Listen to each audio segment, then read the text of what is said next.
पहले नगर पालिका में जो भी अध्यक्ष बना करते थे जाति कुल संप्रदाय के आधार पर बना करते थे। शायद आप लोगों को भी ऐसा लगता होगा कि मुझे क्वालिटी के आधार पर लोगों ने नगर पालिका अध्यक्ष बनाया, तो मैं नगर पालिका की क्वालिटी का संवर्धन कर पाऊँ, ऐसा भाव मेरे मन में रहता था। उसी प्रक्रिया के तहत जब मैंने सड़कें बनवाई, ये मानव स्वभाव हो गया है, ये काल का प्रभाव है, ये कलयुग का प्रभाव है, ये मानव स्वभाव है कि आदमी अपनी 2 फीट को 3 फीट करना चाहता है। मैं उसके लिए किसी को दोष भी नहीं देता। जब रखवाला रखवाली करना बंद कर दे तो फिर चोर को दोष देने का मतलब ही क्या है।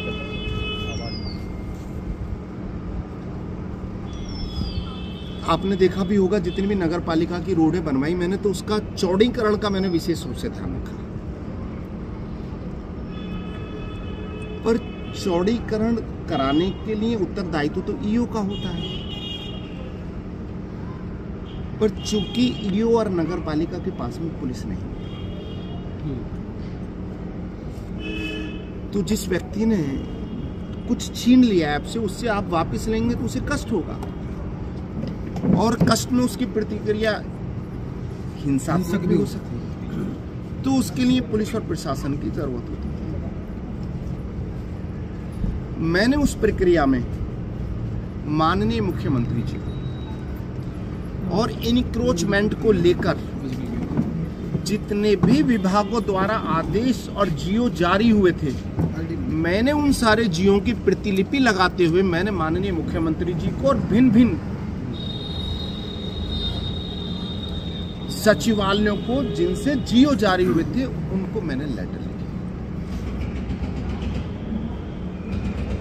उस श्रृंखला में संबंधित अधिकारियों को जो इंक्रोचमेंट हटवाने में सहायक हो सकता था मेरा प्रशासन, उसको वहां से पत्राचार हुआ।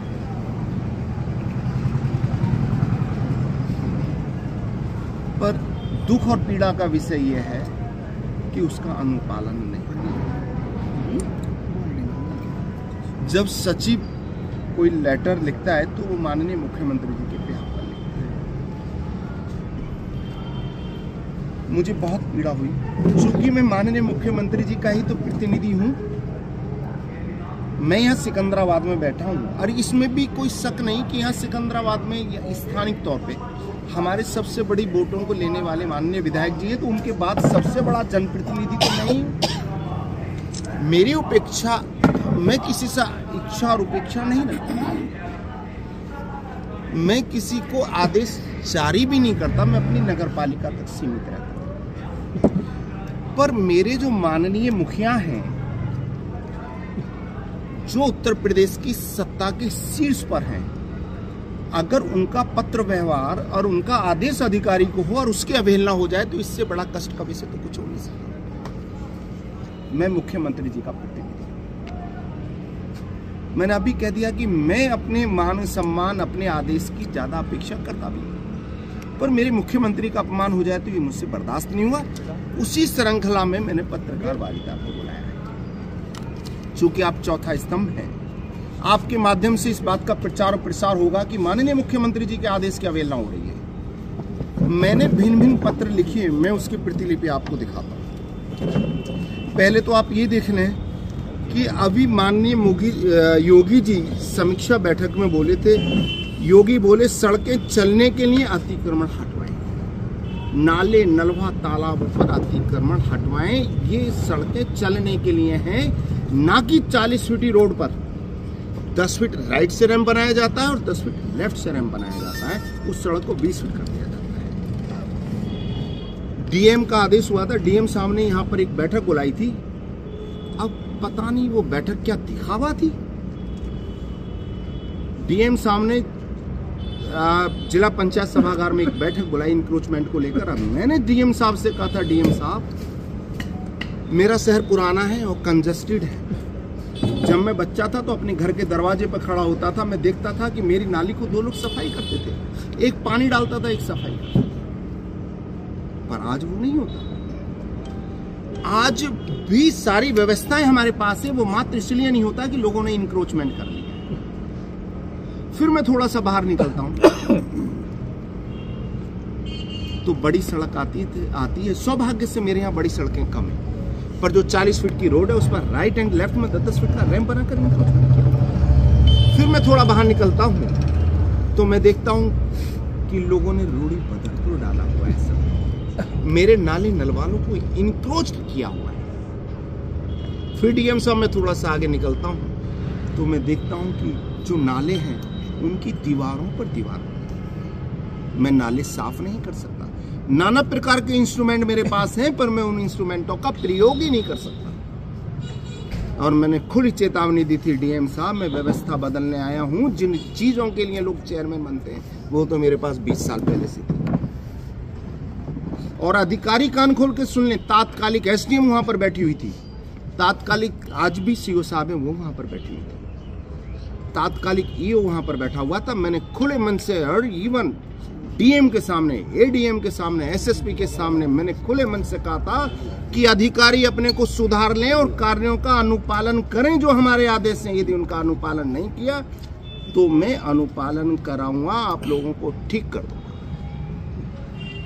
डीएम का मनोभाव ये था, मेरा भी मनोभाव ये था। डीएम साहब ने अपने भाषण में कहा कि इंक्रोचमेंट हटना चाहिए, नाली पे खड़े हो जाए और ऊपर देखे तो आकाश दिखना चाहिए। मैं तो आकाश देखने की भी बात नहीं करता, पर कम से कम जो व्यक्तिगत इंक्रोचमेंट केवल नाले उस पे चबूतरे के रूप में है वो हट जाए।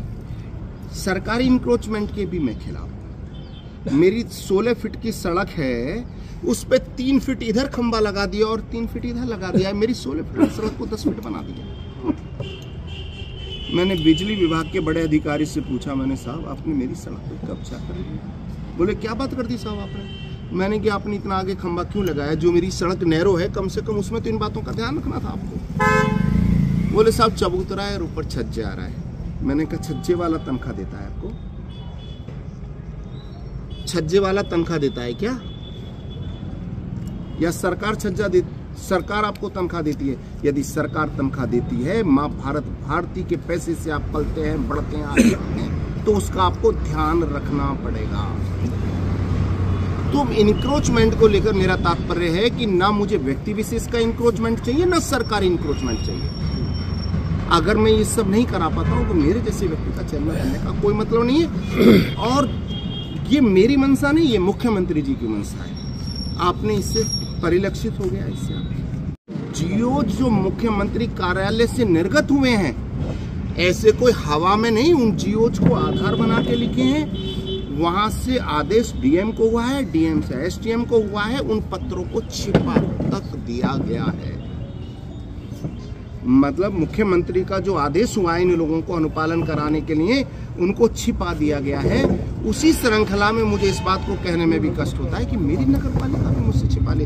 एक लेटर मेरी नगर पालिका में आ गया, वो भी मुझसे छिपाए। वो तो मेरे को अभी मालूम पड़ा है, वैसे मुझे अनऑफिशियली सब पता पड़ गया था कि मुख्यमंत्री जी के आदेश हैं नाली नलवों पे काम करिए। उन आदेशों की अवहेलना, ये इतने सारे लेटर हैं, ये पूरी फाइल बनाई हुई है। मैंने भिन्न भिन्न कालखंड में, भिन्न भिन्न समय पर मैंने सिटी मजिस्ट्रेट को दिया है, मैंने एसडीएम को दिया है, मैंने मुख्यमंत्री, देखिए यहां से शुरू करते हैं। देखिए कितने मैंने लेटर दिए। उप जिलाधिकारी 7/6/2024 अधिशासी अधिकारी से दिलवाया है, 18/7 को दिया है। उप जिलाधिकारी वो अधिशासी अधिकारी से दिलाया है। फिर मैंने 8/8 में अधिशासी अधिकारी से दिलाया है कि आप हमारी मदद करिए इंक्रोचमेंट हटाने में। फिर मैंने 7/8 में दिलवाया है, 7/8। फिर उसके बाद में मैं हताश हो गया। मैंने खुद 17 सितंबर को खुद मैंने लेटर दिया है एसडीएम। फिर 28 सितंबर को फिर मैंने लेटर दिया है। क्या भगवान समझ लिया अधिकारी ने अपने को? जब सिकंदराबाद जो बिना पढ़े लिखे चेयरमैन होंगे उनको समझ में आए या ना आए, पर मुझे पता है कि सिकंदराबाद की सीमा में एसडीएम मेरा सेक्रेटरी है। और इस पत्रकार वार्ता के माध्यम से मैं उनको अवगत करा देना चाहता हूं कि इस प्रोटोकॉल का परिपालन करते रहें। अन्यथा तो आपको सभी को पता है कि जो नगरीय शासन व्यवस्था है 17 निकाय हैं उसमें, और मैं 17 निकायों के अध्यक्षों का भी अध्यक्ष हूँ। मैं यहाँ 1.25 लाख वोटों का प्रतिनिधित्व करने वाला व्यक्ति नहीं हूँ। मैं 15 लाख वोटों का रिप्रेजेंटेशन करता हूँ। अधिकारियों को कान खोल के समझ में आ जाना चाहिए। मेरे 17 के 17 लोग मुख्यमंत्री जी के पास भी जाएंगे कि मुख्यमंत्री जी आपके आदेशों की अवहेलना हो रही है। इन अधिकारियों को ये समझ में नहीं आता। आप देखिए मैंने कितने लेटर लिखे। फिर 3 अक्टूबर को मैंने लिखा है, अधिकारी के बाद में मैंने लिखा है। फिर 29 तारीख को फिर मैंने अधिशासी अधिकारी से लिखवाया। फिर 2 दिसंबर को फिर मैंने लेटर लिखा है। फिर 4 दिसंबर को लेटर लिखा। फ्रीक्वेंटली मैं अधिशासी अधिकारी से और अपने से लिखवा रहा हूं। समझ में नहीं आता, अधिकारी अपने को भगवान समझता है।